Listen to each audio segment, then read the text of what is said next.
नमस्कार, मैं हूं प्रमोद और आप देखना शुरू कर चुके हैं disadkanama.com। पिछले 2 दिनों से हरियाणा में पंचायत चुनाव को लेकर के कुछ खबरें चल रही हैं और कुछ खबरों में ऐसा बताया जा रहा है कि हरियाणा राज्य में पंचायती चुनाव जो है जुलाई महीने में होंगे, तो कुछ खबरों में ऐसा चल रहा है कि तय सीमा में होंगे।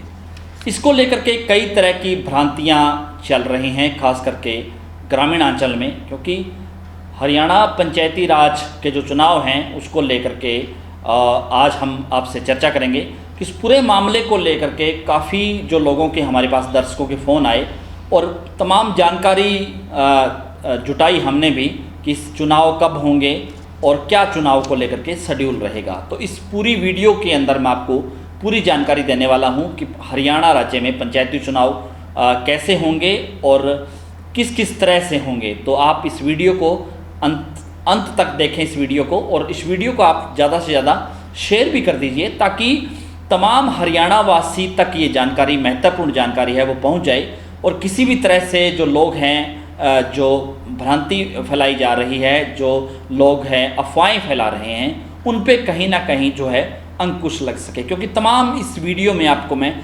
हरियाणा राज्य में पंचायती चुनाव से जुड़ी तमाम जानकारी मैं आपको इस वीडियो में देने वाला हूं। सबसे पहले हम चर्चा करते हैं हरियाणा पंचायती राज चुनाव को लेकर के। तो हरियाणा में कुल 22 ज़िले हैं जहां पे पंचायती राज के चुनाव है वो होने वाले हैं, और उन 22 ज़िलों में मैं आपको बता दूं कि कुल 6186 ग्राम पंचायतें हैं जहां पे सरपंच का चुनाव होगा।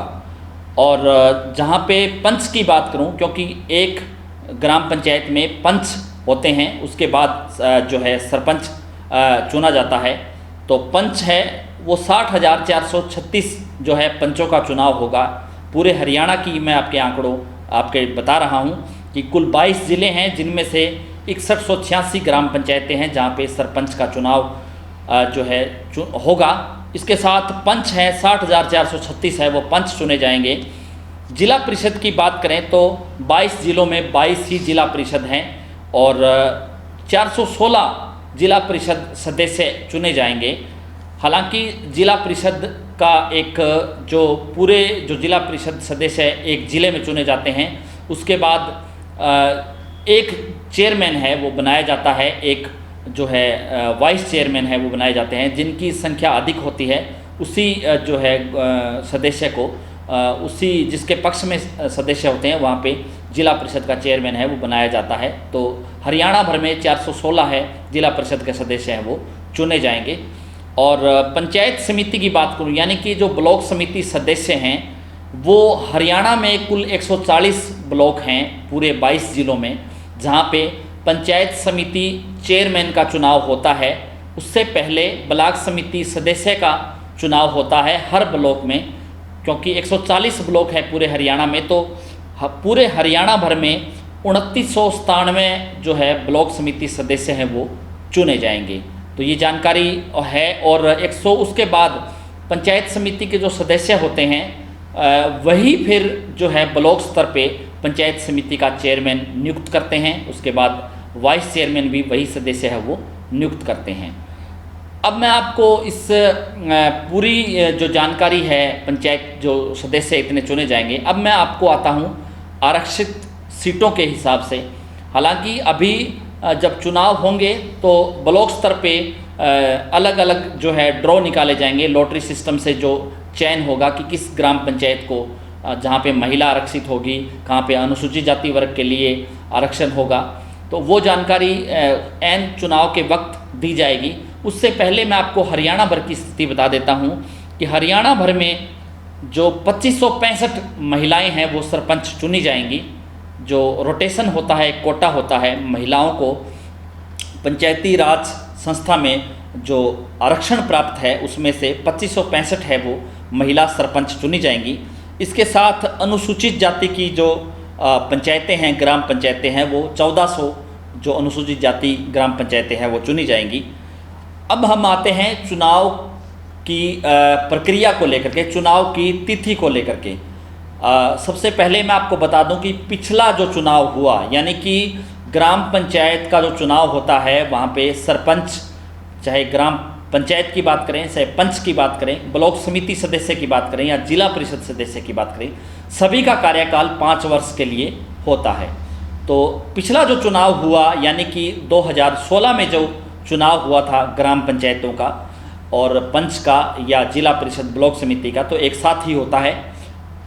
2016 में जो लास्ट चुनाव है वो सरपंची का पूरी पंचायती राज संस्था का चुनाव हरियाणा में हुआ था और 2016 में यानी कि 3 चरणों में चुनाव हुआ और जनवरी में ये चुनाव है वो आयोजित किया गया था 2016 में। और चुनाव की जो तिथि थी पिछली 10 जनवरी को पहले चरण का मतदान हुआ, 17 जनवरी को दूसरे चरण का मतदान हुआ और 24 जनवरी को तीसरे चरण का मतदान हुआ, यानी कि तीनों ही दिन रविवार थे और 7-7 दिन का गैप दिया गया था और हर जिले में 3 चरणों में अलग अलग ब्लॉकों में चुनाव संपन्न हुए। अब मैं आता हूं कि अगर हम जनवरी 2016 के हिसाब से देखें तो एक सरपंच का कार्यकाल 5 वर्ष का होता है, यानी कि उसका जो टर्म है यानी कि जो उसका वो पूरा कार्यकाल है वो 2021 में जनवरी में ख़त्म होगा। कुछ पंचायतों का 10 जनवरी को ख़त्म होगा, 17 जनवरी को ख़त्म होगा या 24 जनवरी को ख़त्म होगा। अगर हम ये चर्चा करें कि चुनाव है सही समय पे होंगे तो सरपंच का जो कार्यकाल है, पंचायती राज संस्थाओं का जो कार्यकाल है 2021 में जनवरी में संपन्न हो रहा है। उससे पहले पंचायती राज संस्था है चुनाव की तैयारियां करती हैं। और मैं आपको बता दूं कि पिछले 2 दिनों से हरियाणा के डिप्टी सीएम दुष्यंत चौटाला का एक बयान है वो वायरल हो रहा है, जिसमें दुष्यंत चौटाला कह रहे हैं कि पंचायती राज संस्थाओं के चुनाव तय सीमा में होंगे और ये भी कहा गया है कि कोरोना की इस महामारी के चलते जो मतदाता सूची संपन्न होना था जो काम, वो उसको लेकर के थोड़ी देरी भी हुई है, लेकिन चुनाव है वो तय सीमा में ही होंगे। तो इसको लेकर के कई तरह से जो लोग हैं वो कयास लगाए जा रहे हैं। हमने आपको बताया कि जो सरपंच का जो कार्यकाल है वो 2021 जनवरी में संपन्न होगा, यानी कि जो सरपंच बने हुए हैं उनको 5 साल तक का समय है सरकार देती है, वो कार्यकाल उनका 2021 जनवरी में संपन्न हो रहा है। अब चर्चा कर लेते हैं कि 2016 में जो चुनाव हुआ पंचायती राज संस्था का, उसको लेकर के, क्योंकि वो चुनाव 6 महीने देरी से हुआ था। दरअसल 2010 में जो चुनाव हुआ यानी कि पिछले टर्म से पीछे वाले टर्म की हम बात करें तो 2010 में जो चुनाव हुआ था वो जून महीने में वो चुनाव संपन्न हुए थे। और उसके हिसाब से क्योंकि हरियाणा की भारतीय जनता पार्टी की सरकार ने जब सत्ता में आई तो 2010 के बाद जो कार्यकाल था वो जून 2015 में संपन्न हो रहा था। तो कहीं ना कहीं उसको लेकर के सरकार ने ये फैसला किया कैबिनेट में कि हरियाणा में पंचायती राज संस्थाओं के जो सदस्य हैं वो पढ़े लिखे चुने जाएंगे, यानी कि शिक्षित सदस्य हैं वो चुने जाएंगे और प्रॉपर तरीके से जो सरपंच है, पंच है, ब्लॉक समिति सदस्य हैं और जिला परिषद सदस्य हैं, उनको लेकर के एक शर्त लगाई कि जो पढ़ी लिखी पंचायतें हैं वो चुनी जाएंगी। इस फैसले को लेकर के खास करके काफ़ी जो लोग हैं, खास जो चुनाव लड़ने वाले थे, जो शिक्षित नहीं थे वो भी, और कई तरह के जो लोग हैं वो कोर्ट में भी चले गए इस फैसले के खिलाफ कि पढ़े लिखी पंचायत है वो ना चुन करके सभी जो लोग हैं उनको वोट डालने का अधिकार है। जो अनपढ़ व्यक्ति को अगर वोट डालने का अधिकार है तो उसको चुनाव लड़ने का अधिकार भी होना चाहिए। ये एक बड़ा जो इशू रखा गया और इशू को लेकर के पहले जिला स्तर पर कोर्टों में जो लोग गए, उसके बाद हाई कोर्ट में चले गए और सुप्रीम कोर्ट में, यानी कि पूरा जो सुप्रीम कोर्ट में भी सरकार ने जब अपना पक्ष रखा तो यही बात कही कि जो सुप्रीम कोर्ट ने भी इस बात को माना कि जो पंचायती राज संस्थाओं के जो सदस्य जो चुने जाएंगे, यानी पंचायत प्रतिनिधि जो चुने जाएंगे वो पढ़े लिखे ही होने चाहिए ताकि गांव में विकास कार्य की रफ्तार तेज़ी से बढ़ सके, क्योंकि पढ़े लिखे व्यक्ति होंगे तभी वो गांव में काम अच्छे से कर पाएंगे। अगर अनपढ़ चुने जाते हैं तो गांव के जो लोग हैं, खास करके जो अधिकारी हैं, उनकी भाषा वो नहीं समझ पाएंगे। अधिकारी किस तरह से काम करने की जिम्मेदारी उनको देते हैं, वो बिना पढ़े लिखे वो किस चेक पे साइन कर रहे हैं, कितनी ग्रांट उनको मिली है, कैसे अधिकारियों से बातचीत की जाती है, तो वो अनपढ़ व्यक्ति को नहीं पता होता। और पढ़े लिखे को लेकर के ये शर्त लगाई और सरकार ने भी इस बात को माना और कोर्टों ने भी माना। और ये इस वक्त को लेकर के 6 महीने का समय लग गया, तब जा कर के दिसंबर में ही इस पूरे मामले को लेकर के नोटिफिकेशन हुआ 2015 में, और जनवरी 2016 में ये चुनाव हुए। अब हम आते हैं उसी पुरानी बात पे कि पंचायतों के जो कार्यकाल है वो जुलाई में कार्यकाल जो ख़त्म होने की बात की जा रही है। ये 2010 के बाद, यानी कि जो 2000 पिछला जो कार्यकाल था 2010 के बाद का कार्यकाल जो जून में ख़त्म हो चुका था, और उसके बाद जो 6 महीने का कोर्ट का समय जो दिया गया। हालांकि इस बीच में आपको एक जानकारी और देता हूं कि सरकार अगर चाहे तो 6 महीने पहले चुनाव करवाए जा सकते हैं, लेकिन फ़िलहाल स्थिति ऐसी नहीं है कि 6 महीने पहले चुनाव करवाए जा सके, क्योंकि कोरोना महामारी चल रही है और इस महामारी के चलते लॉकडाउन और अनलॉक का फेज चल रहा है।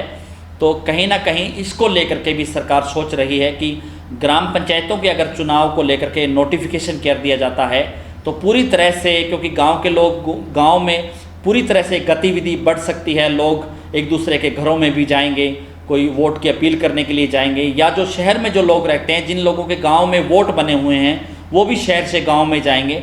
तो संक्रमण का खतरा है वो बढ़ सकता है। उसको लेकर के भी जब तक स्थिति सामान्य नहीं हो जाती तभी है वो चुनाव करवाए जा सकते हैं। चुनाव जो है तय सीमा पे करवाए जाएंगे, तो 2021 में वो चुनाव है वो हो सकते हैं। हमारा आपसे यही कहना है कि कई तरह की जो भ्रांतियां चल रही हैं उनसे आप बचें। और ऐसा दुष्यंत चौटाला ने भी आज स्पष्ट तौर पे कहा कि जो पिछला जो कार्यकाल है जो सरपंचों का था, हालांकि 6 महीने का समय उनको कोर्ट की प्रक्रिया को पूरा करने को लेकर के लग गया था, और पिछला जो चुनाव है वो 2016 जनवरी में चूँकि चुने गए थे सरपंच, तो 5 साल अगर उनको देते हैं, यानी कि तय सीमा के अंदर उनको 5 साल मिलता है, तो 2021 जनवरी में उनका कार्यकाल ख़त्म हो रहा है। अगर 2021 जनवरी में उनका कार्यकाल ख़त्म हो रहा है तो उससे पहले हम ये कह सकते हैं कि चुनाव है वो करवाए जा सकते हैं। तय सीमा की बात करें तो कार्यकाल ख़त्म होने के बाद तो चुनाव है वो करवाए जा सकते हैं। कई तरह की भ्रांतियां हैं इस मामले को लेकर के जो हमने आज आपको दूर की। अगर कोरोना महामारी के चलते अगर चुनाव तय सीमा में होंगे तो 2021 जनवरी में जो कार्यकाल ख़त्म हो रहा है, हालांकि जो चुने गए सरपंच हैं उनके पास भी एक बड़ा पक्ष है।